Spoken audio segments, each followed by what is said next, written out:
గజం కేవలం 13,500 రూపాయలకి హైదరాబాద్ కి చేరువలో మీ సొంతింటి కలను నిజం చేసుకోండి శ్రీవాసవి ప్రాజెక్ట్స్ తో. వివరాలకు ఈ నెంబర్లకు కాల్ చేయండి.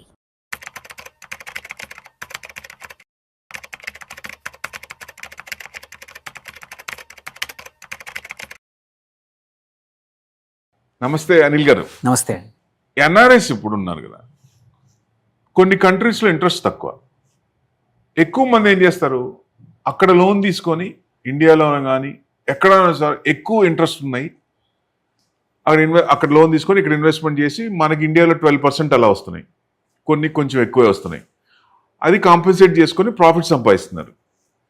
ఇప్పుడు ఇంట్రెస్ట్ రేట్లు కొంచెం కొన్ని కంట్రీస్లో పెరుగుతున్నాయి.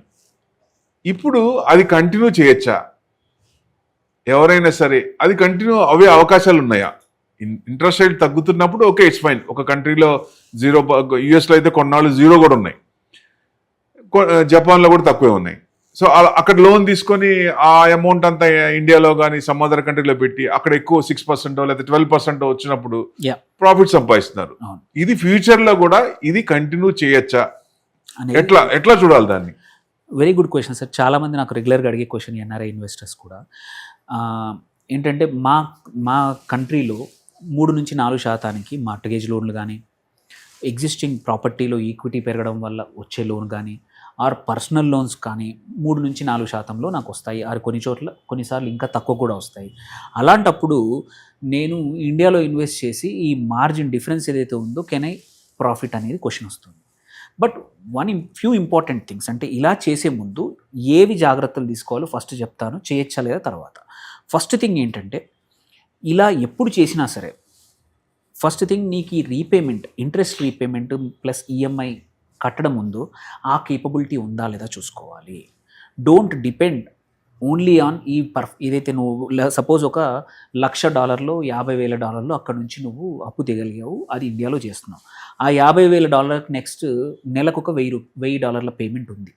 ఆ పేమెంట్ అనేది ఈ 50,000తో సంబంధం లేకుండా నువ్వు కట్టగలుగుతావా? కట్టగలిగే కెపాసిటీ ఉండాలి. ఫస్ట్ థింగ్ అది. సెకండ్, ఈ $50,000 కానీ ఏదైతే ఇన్వెస్ట్ చేస్తున్నావో అది ఇండియాలో లాంగ్ టర్మ్ ఉండాలి ఇన్వెస్ట్మెంట్. నీకు ఆ ఓపిక ఉందా? నీకు ఇండియాలో ఆ లాంగ్ టర్మ్ ఓపిక అంటే long term could be 2 to 3 years minimum. దానిపైన ఎంతైనా మంచిదన్నమాట. అది ఉందా? ఈ 2 ఉన్నాయి అంటేనే నెక్స్ట్ క్వశ్చన్ వస్తుంది, ఏది వెదర్ ఇట్ మేక్ సెన్సా లేదా అని. చాలామంది ఏంటంటే అది కేపబిలిటీ లేకపోయి ఓన్లీ దీని మీదనే పర్ఫార్మెన్స్ అయితే దాని నుంచి తీసి అక్కడ కడతానడం మాత్రం ఇబ్బందికరమైన పరిస్థితి.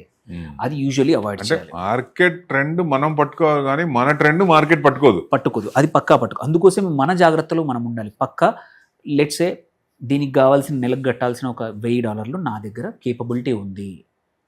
నేను ఒకే 1000 ఎప్పుడు 1000 కట్టుకుంటూ పోతే ఎప్పుడో వెల్త్ క్రియేట్ అవుతుంది. అంటే జనరల్గా 3 to 6 months కట్టాల్సిన అమౌంట్ మనం పెట్టుకోమంటాము.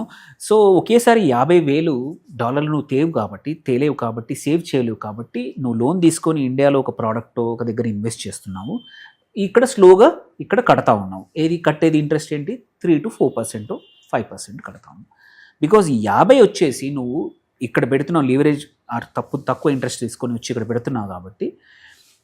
ఇక్కడ కూడా ఇంపార్టెంట్ ఏంటంటే ఏ ప్రోడక్ట్ ఇన్వెస్ట్ చేస్తున్నావో వెరీ ఇంపార్టెంట్. మీరు చెప్పినట్టు మ్యూచువల్ ఫండ్లో కూడా 12 to 14% మనం వర్స్ట్ కేసులో చెప్తాము ఒక 2-3 years. అందుకే 2-3 years అన్నది చెప్పింది. లైక్ లాస్ట్ ఇయర్ బాగా లేకుండేది, అలాంటప్పుడు నువ్వు అక్కడ తెచ్చి ఉంటే నువ్వు ఇంట్రెస్ట్ వర్కౌట్ అయ్యేది కాదు. జనరల్గా మ్యూచువల్ ఫండ్స్లో 5 years మినిమం ఉండాలంటారు కదా. జనరల్గా ఉంటే మంచిది, బట్ ఎనీ వర్స్ట్ సైకిల్ కూడా మనం చూసింది ఏంటంటే 1.5 year కన్నా ఎక్కువగా ప్లేఅవుట్ అవ్వలేదు ఇప్పటివరకు. అందుకోసమే ఎందుకైనా మంచిదని 5 years అని చెప్తాము, బట్ జనరల్గా ఏంటంటే 3 years. ఎటువంటి వర్స్ట్ సైకిల్ కూడా కోవిడ్ లాంటి సైకిల్ కానీ 2007 సైకిల్ కానీ 18లో కానీ నెగిటివ్ సైకిల్ ఉన్న మళ్ళీ కమ్స్ బ్యాక్ టు నార్మల్ వస్తుంది కాబట్టి. సో ఫస్ట్ థింగ్ ఈ 2 అయిపోయాక ఇక్కడ మోస్ట్ ఇంపార్టెంట్ ఏంటంటే ఇన్వెస్టర్స్ చేయాల్సింది ఎక్కడ పెడుతున్నాము, ఈ వెల్త్ క్రియేట్ చేసేది వెదర్ ఆమె ఇంత రిస్క్ తీసుకుంటున్నప్పుడు నిజంగానే నాకు అడిషనల్ రిటర్న్స్ వస్తున్నాయా లేదా. అవి తీసుకొచ్చి మళ్ళీ ఇక్కడ ఎఫ్డీలో పెడితే అంత పెద్దగా లాభం ఉండదు. మీకు వచ్చేది 8% ఉండొచ్చు, బట్ ఆ 8% అక్కడ 5% 3% డిఫరెన్స్ అనేది నీ కన్వర్షన్ ప్లస్ రూపీ డిప్రిసియేషన్లోనే పోయే అవకాశాలు ఉన్నాయి. ప్లస్ ఇన్ఫ్లేషన్ ఉంటుంది, ఇన్ఫ్లేషన్ డిఫ్లేషన్ మన డిప్రిసియేషన్లోనే మొత్తం పోతుంది మనకి. అందుకోసమే మినిమం ఒక 7-8% మార్జిన్ అంటే నిజంగానే లాభం ఉందంటే it makes sense. And simultaneously ఇక్కడ వెల్త్ క్రియేట్ అవుతుంది, అక్కడ నువ్వు లోను కట్టుకుంటున్నావు. It's equal to buying property, second property కొన్నట్టే. ఇండియాలో ఒక ప్రాపర్టీ కొని వెయిటింగ్ చేసే కన్నా అదే డబ్బులు తీసుకెళ్ళి నువ్వు ఈక్విటీ మార్కెట్లో మంచి ప్రోడక్ట్ లైక్ ఎస్ఐఎఫ్లు వచ్చాయి, పిఎంఎస్లు వచ్చాయి, ఏఎఫ్లు వచ్చాయి. మీరు యూజువల్లీ ఏంటంటే సైజుని బట్టి కూడా రిటర్న్స్ హయ్యర్ ఉంటాయి. పిఎంఎస్లు జనరల్గా మంచి పెడితే కొంచెం మచ్ హయ్యర్ రిటర్న్స్ వస్తాయి, ఏఎఫ్లు ఇంకా బెటర్ రిటర్న్స్ వస్తాయి. సో నీకు కేపబిలిటీ ఉంది అక్కడ ప్రతి నెల కట్టుకుంటా అంటే మాత్రం పక్కా it's a good option, okay, very good option. చాలామంది ఇన్వెస్టర్స్ చేస్తూ ఉన్నారు కూడా, ఎందుకంటే వాళ్ళు ప్రాపర్టీ కొనుంటారు ఒక 5-7 years, సెకండ్ ప్రాపర్టీ కడతా ఉన్నారు. ఆ ప్రాపర్టీలో ఈక్విటీ వాల్యూ పెరుగుతూ ఉంటుంది. మళ్ళీ కొత్తగా క్యాపిటల్ తీసుకురాలేరు కాబట్టి తీసుకొచ్చి దాని మీదనే తీసుకొని అడిషనల్ లోన్ అక్కడ కట్టుకొని ఇక్కడ ఇన్వెస్ట్ చేసుకొని మంచి రిటర్న్స్ పొందిన వాళ్ళు చాలామంది ఉన్నారు. అంటే ఎన్ క్యారీ ట్రేడ్, ఎస్, అది కూడా more or less similar concept. Yes, ఇప్పుడు జపాన్లో ఇంట్రెస్ట్ రేట్లు పెరుగుతున్నాయి. ఎస్, ఇప్పుడు 4.5%. మీరు అన్నట్టు అక్కడ అమౌంట్ లోన్ తీసుకొని ఇక్కడ ఇన్వెస్ట్మెంట్ చేస్తున్నారు, ఇక్కడ ప్రాఫిట్స్ వస్తున్నాయి. ఇప్పుడు ఆ ఇంట్రెస్ట్ రేట్లు 0.75% పెరిగినాయి అక్కడ. ఎస్, చాలా కాలం 30 years ఇంట్రెస్ట్ రేట్ పెరగలేదు. ఎస్, సో ఇప్పుడు ఆ ఇంట్రెస్ట్ రేట్లు పెరుగుతున్నప్పుడు, ఇంకా పెరుగుతాయి అనుకున్నప్పుడు ఎక్కువ మంది లోన్ తీసుకొని వచ్చే అవకాశాలు లేవు కదా. అందుకోసమే వెరీ ఇంపార్టెంట్ ఫస్ట్ డిస్కషన్ ఏం చెప్పాము, డిక్లరేషన్ ఏంటి, నీకు కేపబిలిటీ ఉందా లేదా, ఇంట్రెస్ట్ కొంచెం మారిన ఈఎంఐ కట్టుకుని ఆ లోన్ రీపేమెంట్ చేసే కేపబిలిటీ ఉండాలి. అది అందుకే ఫస్ట్ అది లేకపోతే ఈ డిస్కషన్ వేస్ట్. మనం అందుకే ఆ కేపబిలిటీ ఉండి సైమల్టేనియస్లీ ఇక్కడ మంచి రిటర్న్స్ ఎవరైనా సరే ఆ కేపబిలిటీస్ ఉన్నప్పుడే చేయాలి, లేకపోతే కోసమే ఆ లోన్ తీసుకునేప్పుడు కూడా మరీ ఎక్కువగా ఫ్లోటింగ్ కాకుండా అక్కడ కూడా ఏంటంటే లోన్ తీసుకునేప్పుడు ఇక్కడ ఇండియాలో కూడా చూసుకున్నా, అక్కడ కూడా చూసినా ఫిక్స్డ్ ఇంట్రెస్ట్ రేట్స్ ఉన్నాయి, ఫ్లోటింగ్ ఇంట్రెస్ట్ రేట్స్ ఉన్నాయి. అయినంతవరకు ఫిక్స్డ్ తీసుకుంటే ఏంటంటే నీ ఈ ఫ్లక్చువేషన్స్ ఏవైతే ఉంటాయో ఇమ్యూన్ అవ్వదు.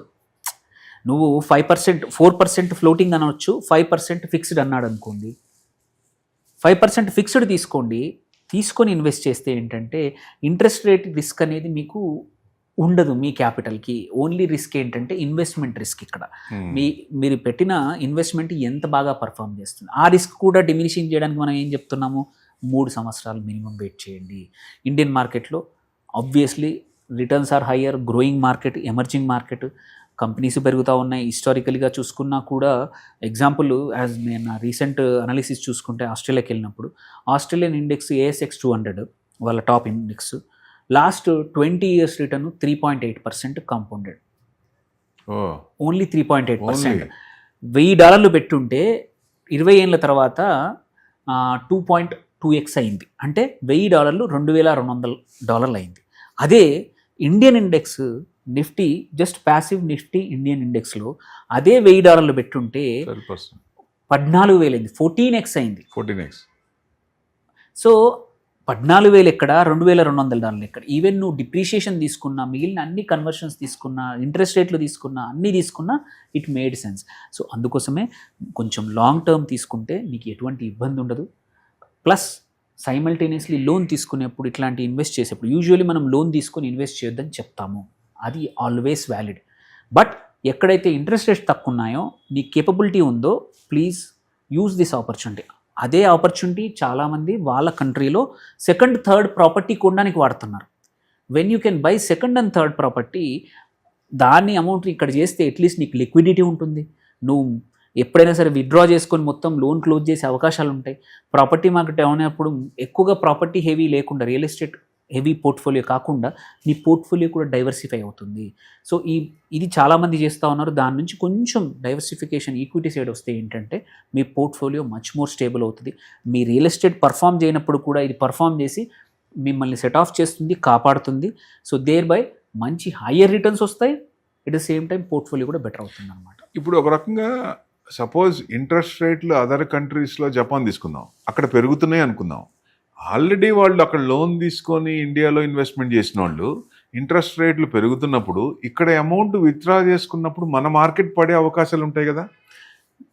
అందుకోసమే ఏంటంటే ఫస్ట్ థింగే మనం కొంచెం capability of paying back, regular paying back. నేను అనేది ఇక్కడ ఇన్వెస్టర్స్ కూడా ఈ ఎంట్రేడ్ ఇట్లాంటివి ఇంట్రెస్ట్ వేరే కంట్రీస్ ఎలా ఉన్నాయి ఎస్ అది కూడా చూస్తే అది కూడా మనకు కానీ అంటే ఇది అందరికీ కాదు, అందుకోసం ఇది ఓన్లీ ఫ్యూ ఎన్ఆర్ఐస్కి ఎక్కడైతే ఇంట్రెస్ట్ రేట్స్ రెజిమ్స్ ఫేవరబుల్ ఉన్నాయో తప్ప ఇట్స్ నాట్ ఫర్ ఎవ్రీబడి. మన ఈక్విటీ మార్కెట్ కూడా పడే అవకాశాలు ఉంటాయి, పడ్డా కానీ విత్డ్రా చేసుకుంటారు కదా వాళ్ళు. అందరూ ఒకేసారి చేయరు, ఇది చాలా కొద్ది మంది మాత్రమే ఈ స్ట్రాటజీ వాడతారు.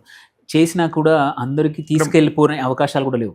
చాలామంది ఏంటంటే ఈ ఇన్వెస్ట్మెంట్స్ చేసేప్పుడు ఇండియాలో వెల్త్ క్రియేట్ చేసుకొని వాళ్ళ రిటైర్మెంట్ కోసం కానీ వాళ్ళ ఫ్యామిలీని జాగ్రత్తగా కాపాడుకోవడానికి కానీ అట్లాంటివి చేస్తూ ఉంటారనమాట. అలాంటివి చేసినప్పుడు ఈ స్ట్రాటజీ వర్కౌట్ అవుతుంది. ఎందుకంటే మీకు ఎలాగో ఇండియాలో రిటైర్మెంట్కి ఒక 2 కోట్లు 3 కోట్లు కావాలి. ఒకేసారి నేను 2-3 కోట్లు అక్కడెక్కడో అక్కడ ఇన్వెస్ట్ చేస్తే 3-4% కన్నా రావట్లేదు. అదేదో అక్కడే లోన్ తీసుకొని అక్కడ సెకండ్ ప్రాపర్టీ కొని కన్నా కూడా నువ్వు ఉన్న డబ్బుల్ని లోన్ వచ్చే డబ్బులు తీసుకొచ్చి ఇండియాలో పెట్టుకుంటే, ఇండియాలో పెట్టుకున్నప్పుడు కూడా ఇంకొక ఇష్యూ ఏంటి, రియల్ ఎస్టేట్లో చాలా ఇష్యూస్ ఉన్నాయి. రెంట్ వస్తుందా లేదా, రెగ్యులేటరీ ఇష్యూస్, ఎక్కడ పెట్టాలా అవన్నీ నీకు తెలియదు. నేను వచ్చినప్పుడు కొంటాను. క్యాపిటల్ పెట్టుకోండి. ఇలా పెట్టుకుంటే ఏంటంటే ఈక్విటీ మార్కెట్స్లో చేస్తే లిక్విడిటీ ఆప్షన్ ఉంటుంది, చేంజ్ చేసుకునే ఆప్షన్ ఉంటుంది. వద్దు అనుకుంటే మళ్ళీ డబ్బులు తీసుకెళ్లే ఆప్షన్ ఉంటుంది ఎన్ఆర్ఈ ద్వారా చేస్తే. సో ఇన్ని ఆప్షన్స్ ఉన్నాయి కాబట్టి తక్కువ ఇంట్రెస్ట్ రేట్ వచ్చినప్పుడు మాత్రం మీకు కట్టే కేపబిలిటీ ఉంటే మాత్రం కంపల్సరీ ఇన్వెస్ట్ చేసుకోవచ్చు. ఓకే, చాలా చక్కగా వివరించారు. సో డెఫినెట్గా ఎక్కువ మంది ఎన్ఆర్ఐస్ కూడా బయటకు వెళ్ళిన వాళ్ళు ఇండియాలో ఇన్వెస్ట్మెంట్ చేస్తే మంచిది. సో ఇక్కడ ఇన్వెస్ట్మెంట్ చేసినప్పుడు మన కంట్రీ కూడా డెవలప్ అవుతుంది, ఈక్విటీ మార్కెట్ కూడా బాగా పెరిగే అవకాశాలు ఉంటాయి కాబట్టి. Thank you very much. Thank you.